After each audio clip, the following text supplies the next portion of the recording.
안녕하세요. 오늘 전해드릴 소식은 북한 긴급사태 터졌다. 파괴대 부대 지금 난리 났다에 관한 소식입니다. 이 영상은 통일을 위함입니다. 하루빨리 악마 김정은의 더러운 독재가 멈췄으면 좋겠습니다. 멸공. 지금 내부 북한 소식통에 따르면 태풍 흰남노의 영향으로 북한 황해남도 주둔 4군단 예하 부대의 무기고가 파괴되는 일이 벌어진 것으로 전해졌다. 이에 전군의 무기고 관리에 관한 긴급 지시가 내려졌다는 전언이다. 8일 데일리 NK 양강도 소식통에 따르면 지난 6일 북한 양강도 주둔 국경경비 25여단에 태풍 11호에 대비해 전투기술기재 보호에 만전을 기할 때 대하여 라는 총참모부의 전신 지시가 국경경비대 총국을 통해 전달됐다. 지난 6일 새벽 황해남도 주둔 4군단 예하 교도 사단에서 강풍과 폭우에 의해 무기고가 붕괴돼 수백 종의 무기가 파손됐다는 내용이 통보되면서 태풍으로 전투기술기재, 무기고 및 탄약고 관리에서 한 건의 사건 사고도 발생하지 않도록 철저히 대비하라는 점이 강조된 것으로 알려졌다. 이번 지시를 통해서는 4군단 예하 부대에서 발생한 피해 내용이 구체적으로 전해지지는 않았지만 북한군 주력 확인 AK 47계열의 58년식 자동보총과 63년식, 76년식 기관총을 보관하던 무기고에서 사고가 발생했을 가능성의 무게가 실리고 있다. 북한의 교도대는 정규군에 준하는 편제와 무기를 갖추고 있지만 민간인들로 조직돼 있다 보니 무기고 관리면에서 현역 군인들보다 미흡하고 무기고의 경고성도 다소 떨어진다는 게 소식통의 설명이다.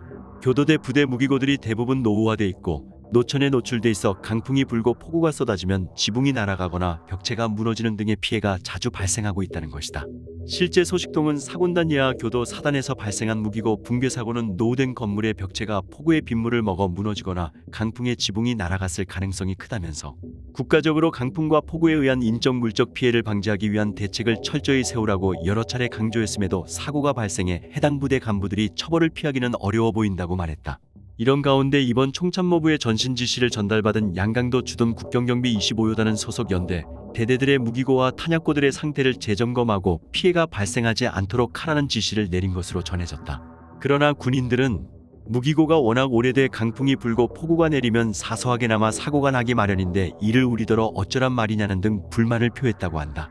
소식통은 군은 무기고 보수에 필요한 고강도 시멘트와 같은 자재는 보장해주지 않고 항상 부대 자체로 보수 작업을 하라는 지시만 내리고 있는 형편이라면서 그래서 군인들 속에서는 무기고 하나를 보수하려고 해도 수많은 자금과 노력이 뒷받침돼야 하는데 식량도 보장하기 어려운 실정에서 어떻게 무기고 보수가 가능하겠느냐는 말이 나온다고 전했다. 제11호 태풍 흰남노의 영향으로 북한 강원도 곳곳에서 산림집들이 파괴되고 담장과 전봇대들이 무너지는 등의 피해가 발생한 것으로 알려졌다.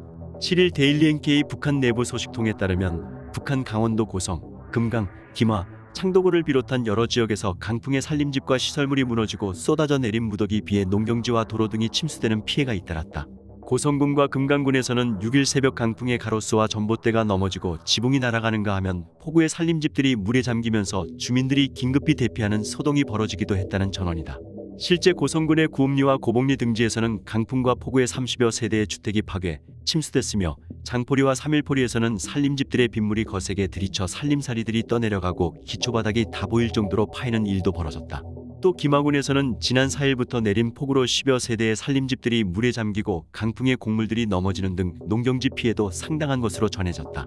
김하군 상산리와 관오리 등지에서는 강풍과 폭우의 판자로 지은 농가 창고와 담장들이 형체도 없이 사라졌고 특히 상산리에서는 수십 정보의 농경지가 침수돼 올해 추수를 기대하기는 어려운 실정이라는 게 소식통의 말이다. 창도군에서도 밤새 쏟아진 폭우로 일부 농촌마을 산림집 지붕이 통째로 날아가고 도로에 심은 나무들이 뿌리째 뽑혔으며 탈곡장과 선전물들이 파괴되는 등 각종 피해가 연이어 발생한 것으로 전해지고 있다. 소식통은 며칠 전부터 태풍 대책을 철저히 세우라고 강조했지만 강원도는 전반적으로 낙후돼 있고 물도랑 째기 외에는 특별한 대응 방법이나 요령이 없어 강풍이 불고 폭우가 쏟아지면 사실상 피해를 피하기가 쉽지 않다고 말했다. 그러면서 소식통은 현재 도에서는 각 지역의 피해 현황에 대한 조사에 나섰지만 현재까지 피해 규모와 상황이 종합되지 않았다며 지금도 추가적인 피해 조사가 이루어지고 있다고 덧붙였다. 한편 북한은 지난 2020년 태풍 바비, 마이삭, 하이선을 잇따라 겪으면서 큰 피해를 봤으며 지난해에 이어 올해도 장마철 집중호우 등 자연재해로 인해 농사에 큰 타격을 받고 있다. 이런 가운데 지난 4일과 5일 수도 평양에서는 김정은의 참석하에 국가재해 방지 사업 총화회의가 진행됐다. 북한 노동당 기관지 노동신문 등 매체에 따르면 김정은은 이번 회의에서 재해방지 능력을 강화하기 위한 사업은 국가의 번영 발전과 인민들의 생명 수호를 위한 중요한 사업이며 우리 세대는 물론 후대들을 위하여서도 반드시 모든 사업에 앞세워 나가야 하는 중대 혁명 과업이라며 국가위기 대응 능력 건설 방향에 대한 당중앙의 구상을 피력하고 국가의 재해방지 능력을 최단기간 내에 새로운 높이에 올려세우기 위한 구체적인 과업과 실행 방도를 밝혔다.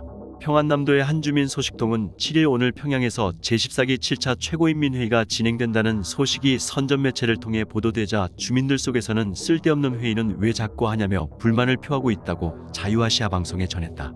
김여정, 김정은 때문에 충격에 빠진 주민들은 오히려 최고인민회의가 거듭될 때마다 주민 생활난은 점점 더 악화되고 있다면서 당국이 최고인민회의에서 새로 제정된 법을 실행한다며 주민 세부담과 노력 동원을 늘리기 때문이라고 설명했다.